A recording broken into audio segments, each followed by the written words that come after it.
Welcome back to the Explainer. Okay, let's dive right into this. Today, we're tackling part 5 of an 8-part tutorial called IPv6 Troubleshooting for System Administrators and Technical Support. This comes to us from Virtualization Options LLC, a technology research and advisory group out of Colorado. Now, if you're a sysadmin or on a tech support team helping your organization migrate from IPv4 to IPv6, well, you are exactly where you need to be. Because the absolute first thing we need to establish, troubleshooting IPv6 requires completely unlearning your legacy IPv4 assumptions. Seriously, wipe the slate clean. Here is our roadmap for today.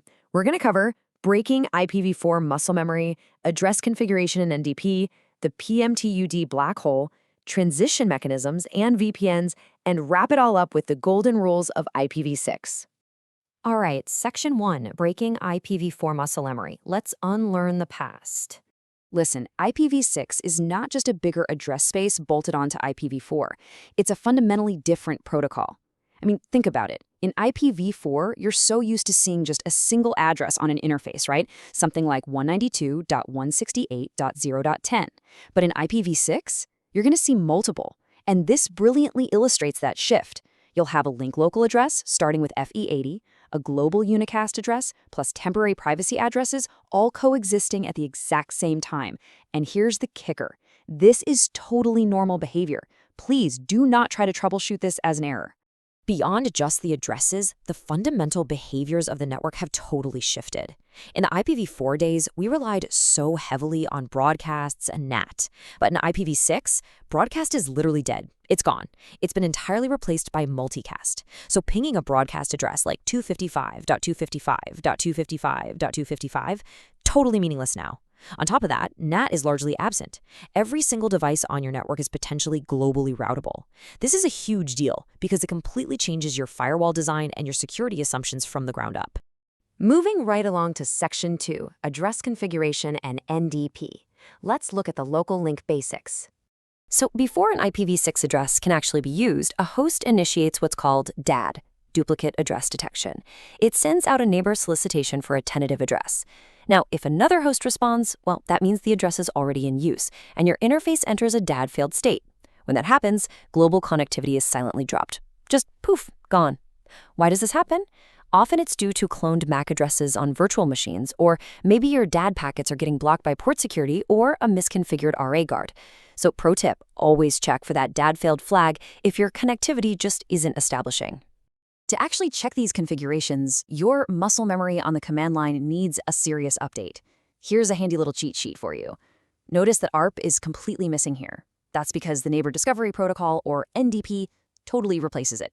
So if you want to check your addresses on Linux, you'll use IP-6 address, and for the neighbor cache, it's IP-6 nay. Over on the Windows side, get-net IP interface is going to be your best friend, along with the net-shish command for viewing neighbors. Definitely keep these in your back pocket to help isolate where a connection is failing on the local link. Now, here is an absolutely critical difference you need to be aware of. In IPv4, DHCP hands out the default gateway, right? But in IPv6, router advertisements, or RAs, carry it. If those RAs get blocked, or say a router starts sending them with a lifetime of 0, your host will silently lose their default route. And unlike IPv4 DHCP leases, there is no explicit renewal mechanism where the host actively asks for a gateway again. It relies entirely on that periodic RA refresh. If that refresh stops, your network traffic stops. Period. Which brings us to Section 3, the PMTUD black hole. Let's talk about silent connections. Picture this troubleshooting scenario. You've probably been here. A user complains the network is broken.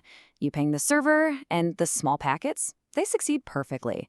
Everything looks fine. But the second they try an SSH session or load a heavy HTTPS page or start a large file copy, the whole thing just hangs right after the TCP handshake. So what's going on here? Well, the answer is almost always a path MTU discovery failure. Let's step through exactly how this silent black hole actually forms. Step 1. The source sends out a large outbound IPv6 packet. Step 2, somewhere along the path, a router hits a smaller MTU limit on the next link. Step 3, that router generates an ICMP v6 type 2 message, which literally translates to packet too big, basically telling the source, hey, you need to fragment this data. But then comes step 4, An overzealous firewall blocks that ICMPv6 packet.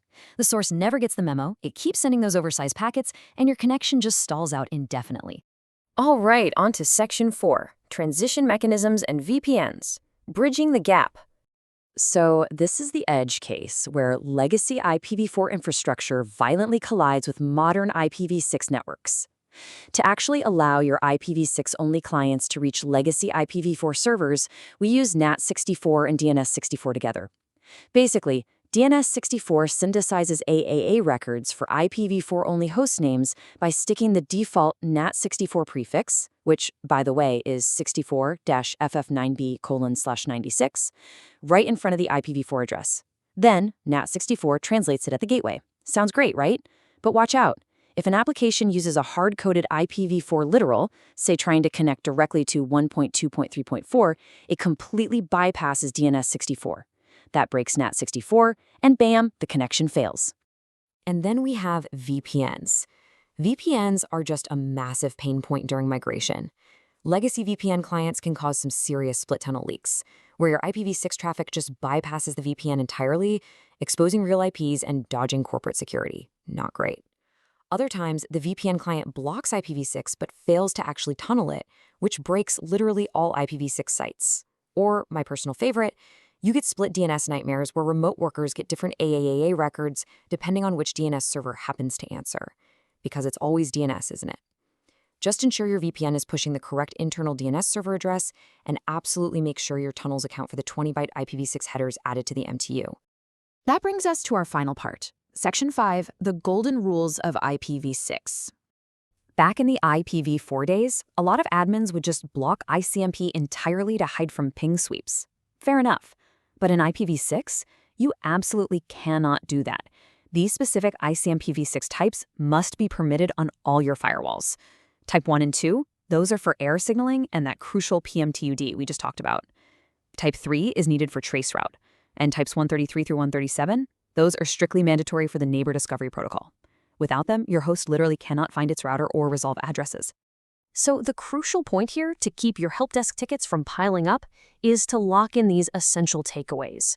Remember, NDP replaces ARP, and because it relies on multicast, your switches really need to support MLD snooping to prevent network-wide flooding.